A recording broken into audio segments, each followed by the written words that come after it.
Coucou mes lovers conscients, bienvenue à tous sur la chaîne Love Conseil. Ici on se dit tout et sans tabou.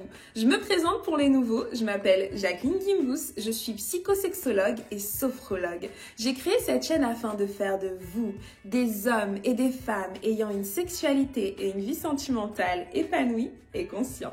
Alors, pour tous les hommes qui suivent cette chaîne depuis le début, vous avez pu constater que j'ai déjà effectué plusieurs vidéos qui vous aident à retrouver votre érection, qui vous expliquent le mécanisme de l'érection et pareil pour tous ceux qui sont sujets à l'éjaculation précoce. Aujourd'hui, j'aimerais juste vous donner 3 facteurs de votre vie quotidienne qui arrivent à la majorité des humains et auxquels vous ne pensez pas, qui puissent avoir un impact sur votre sexualité et particulièrement sur votre érection ou votre éjaculation. Et oui messieurs. Donc j'aimerais qu'à la fin de cette vidéo, vous me disiez tous en commentaire, est-ce que vous saviez que ces 3 facteurs avaient un gros impact sur votre sexualité? Oui ou non? Facteur numéro 1, et c'est la majorité des femmes me donneront raison.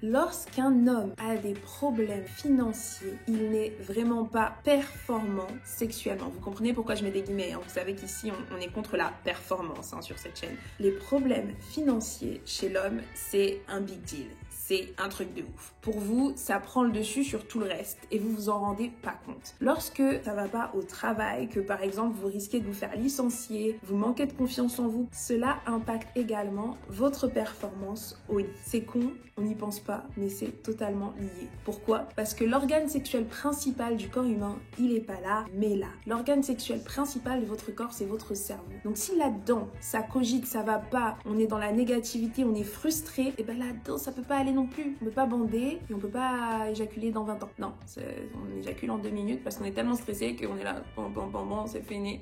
Ouais, désolé, j'étais pas dedans chérie, mais ça vous allez pas lui dire. Parce que vous-même, vous n'êtes pas conscient que c'est vos problèmes financiers actuels qui font que vous n'arrivez pas à être, entre guillemets, concentré sur l'instant présent et à prendre du plaisir assez longtemps. Facteur numéro 2, auquel on pense très rarement, mais qui on vit tous, c'est la température corporelle et externe. Quand vous avez trop chaud, c'est compliqué de durer longtemps au lit si vous transpirez à mort. Quand vous avez trop chaud, c'est compliqué, mais quand vous avez trop froid, c'est compliqué aussi. Avoir la bonne température, que ça soit avec ou sans la couette, avec ou sans la fenêtre ouverte ou fermée, la chaleur, le peau à peau, la chaleur du corps de votre partenaire, tout ça, ça joue. Et souvent, on s'en rend compte que pendant l'acte et on est frustré, on est gêné, on n'ose pas comprendre que en enlevant la couette, bizarrement, on perdrait pas son érection, qu'en fermant ou en ouvrant la fenêtre, ça changerait tout parce qu'on a peur que ce soit un tue-l'amour, on a peur de gâcher l'instant présent. Donc oui, la température de votre corps et la température extérieure ont un impact sur votre sexualité, donc écoutez-vous en fait. Troisième et dernier facteur que je donnerai dans cette vidéo, il s'agit des disputes. Alors, si en ce moment dans votre couple ça va pas, que vous êtes en désaccord, je vais vous inviter à regarder la vidéo où je parle de la compatibilité sexuelle par rapport à ceux qui sont plus ou moins du matin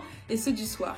Pourquoi? Parce que là, j'allais vous dire, si vous vous disputez juste avant de dormir et que normalement votre libido, à vous, le pic de libido, c'est le soir, ça va être compliqué d'être performant, même si madame, elle vous chauffe de toutes les manières possibles. Non, vous n'allez pas avoir d'érection en fait, parce que là, dans votre tête, vous êtes concentré sur tous les reproches qu'elle vient de vous faire. Donc vous manquez de confiance en vous à l'instant T et la confiance en soi, c'est super important pour avoir une bonne érection. Et oui, ça c'était, on va dire, le bonus, le facteur bonus, confiance en soi. Mais là, je vous parle donc des disputes de couple, c'est important de bien vous entendre avant l'acte. Alors évidemment, je fais partie des gens qui croient au fait qu'on peut résoudre beaucoup de problèmes sous la couette.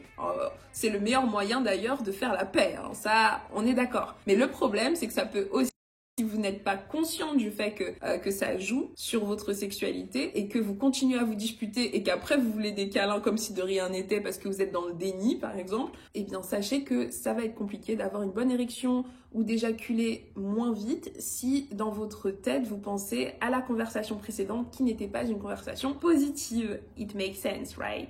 Donc comme d'habitude, j'espère que cette vidéo vous aura été utile. Si c'est le cas, mettez un j'aime pour qu'elle remonte dans l'algorithme de YouTube et soit visible par un plus grand nombre de personnes. N'hésitez pas à m'écrire, comme l'a fait Maxime récemment dans la vidéo que j'ai faite précédemment, à m'écrire les sujets dont vous aimeriez que je parle sur cette chaîne, parce que j'adore répondre à vos questions en vidéo. Au moins, ça me donne vraiment l'impression que ce que je vous propose, c'est des choses dont vous avez besoin. Voilà. Ne soyez pas radins et partagez cette vidéo à toutes les personnes qui comptent pour vous et dont vous savez qu'elles puissent en avoir besoin. J'essaie d'augmenter cette communauté de lovers conscients. Pourquoi? Parce que plus on sera nombreux à regarder cette chaîne et à se comporter consciemment dans nos relations amoureuses, plus lorsque vous serez célibataire et que vous allez rencontrer quelqu'un, il y aura des chances qu'il ait déjà fait ce travail sur lui-même et que, parce qu'il aura évidemment regardé mes vidéos et se sera abonné à cette chaîne. Donc forcément, quand vous allez vous mettre en couple tous les deux, en tant que deux lovers conscients, votre couple va durer plus longtemps. Et si c'est pas grâce à la chaîne, il y a un autre moyen beaucoup plus simple de le faire, c'est d'acheter mon livre qui ne coûte que 9 € et dedans je vous donne 5 conseils pour avoir une relation amoureuse épanouie, harmonieuse et durable. N'oubliez surtout pas d'activer la cloche de notification parce que je pars du principe que vous êtes déjà abonné. Si c'est pas le cas, surtout après tout ce que je viens de vous dire, c'est grave. À bientôt mes lovers conscients.